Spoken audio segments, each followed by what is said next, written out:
Olá, está no ar mais um Violoníssimo, feito para você que gosta de boa música, de bons instrumentos e bons instrumentistas.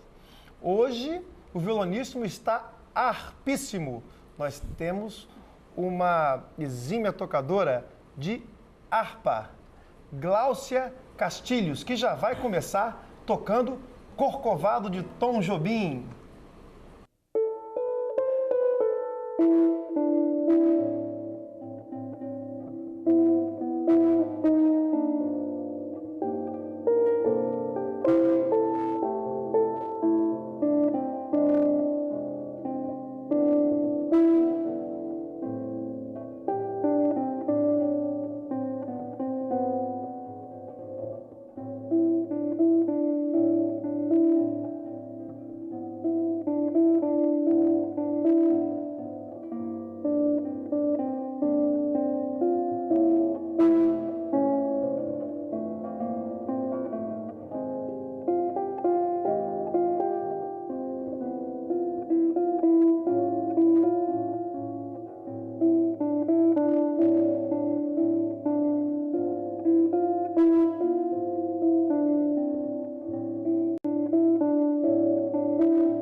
Muito legal essa releitura de uma música de bossa nova, de uma música genuinamente brasileira na harpa. Fica diferente, fica bonito. Parabéns, Gláucia. Seguindo em frente com o programa, agora Luiz Bonfá, outro compositor brasileiro. A música Manhã de Carnaval.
Gente, alguns de vocês podem estar curiosos com relação à quantidade de cordas, né? De como a Gláucia consegue se achar no meio de tanta corda e fazer tudo certinho.